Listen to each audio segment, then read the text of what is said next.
1971 সালের যে মহান মুক্তিযুদ্ধ হয়েছিল, সেই মুক্তিযুদ্ধের যে ম্যান্ডেটকারী দল, তারা কথায় কথায় মুক্তিযুদ্ধ কথা বলে তারা মুক্তিযুদ্ধকে একটা ব্যবসার ক্ষেত্রে পরিণত করেছিল। এবং মুক্তিযুদ্ধের যে চেতনা, সেই চেতনার সম্পূর্ণ বিপরীতে গিয়ে আপনারা দেখেছেন বারে বারে এই যুদ্ধাপরাধীদেরকে ক্ষমতায় আসীন করা, তাদের সাথে যোগসাজশ করে তাদেরকে টাকাপোক্ত করা, সেই দায়িত্ব এরা বহন করেছে। আর জনগণের যে মুক্তিযুদ্ধের প্রতি ভালোবাসা, এদেশের মাটির প্রতি ভালোবাসা, সেই আবেগকে পুঁজি করে এরা রাজনীতিকে ব্যবহার করেছে। ফলে আজকে জুলাইয়ের মধ্য দিয়ে সেই যে শক্তি, সেই শক্তিকে আমরা পরাস্ত করেছি।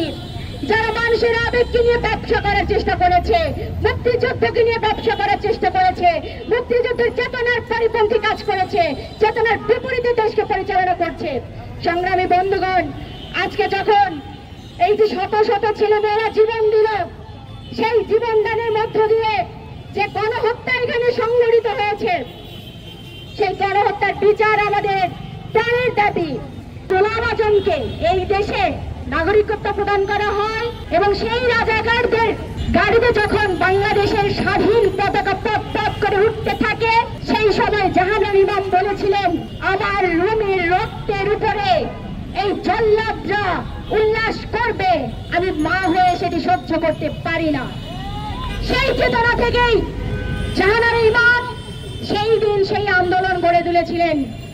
সেই আন্দোলনের উত্তরসূরি হচ্ছে সমাজতান্ত্রিক ছাত্র ফ্রন্ট, বাংলাদেশ ছাত্র ইউনিয়ন সহ প্রগতিশীল সংগঠন সমূহ এখানে আছে। সংগ্রামী বন্ধুগণ, আমরা বলতে চাই যে গণঅভ্যুত্থান হলো, জুলাইয়ের যে গণঅভ্যুত্থান হলো, সেই জুলাইয়ের গণঅভ্যুত্থানের যে চেতনা এবং মুক্তিযুদ্ধের যে চেতনা, সেই চেতনার সাথে আজকে সাংঘর্ষিক কার্যক্রম পরিচালনা করা হচ্ছে। এবং সরকারি কর্তা ব্যক্তিরা যারা বসছেন এখানে, তাদের এই বক্তব্য আমরা লক্ষ্য করছি।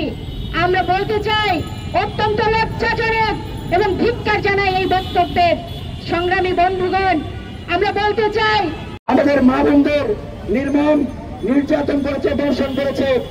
এই সময় এসে, অভ্যুত্থান পরবর্তী সময় এসে সেই মহান মুক্তিযুদ্ধে যারা গণহত্যার সাথে সম্পৃক্ত ছিল, যাদেরকে বিচারিক প্রক্রিয়ার মধ্য দিয়ে শাস্তির আওতায় আনা হয়েছিল, তাদের রাজনৈতিক সংগঠন ইসলামী ছাত্র শিবির এবং জামায়াতে ইসলাম নারীদের নিরাপত্তার নানা কথা বলছেন, দেশের নিরাপত্তার নানা কথা বলছেন, সামনের দিনে রাষ্ট্র ক্ষমতায় যাওয়ার এক খায়েশ করছেন।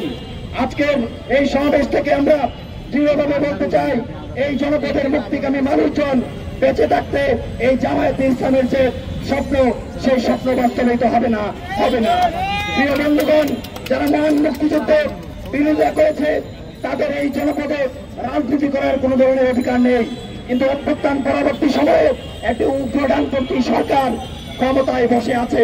আপনারা দেখেছেন যে অভ্যুত্থান পরবর্তী সময় তারা মদক্রেসি করে, মদকে উস্কিয়ে দিয়ে ঢাকা শহর সহ সারা বাংলাদেশে যারা মাফিয়া নিয়ন্ত্রণ করত, বিভিন্ন ধরনের মাদকের সাম্রাজ্য নিয়ন্ত্রণ করত, সেই সকল কিলারদের তারা কারাগার থেকে বের করে নিয়ে এসেছেন। তারা এইগুলোতেই ক্ষান্ত হয় নাই, তারা বিশ্ববিদ্যালয়গুলোতে স্বাভাবিক যে গণতান্ত্রিক রাজনৈতিক চর্চা, সেই গণতান্ত্রিক রাজনৈতিক চর্চা বন্ধ করে দেওয়ার চেষ্টা করেছিল।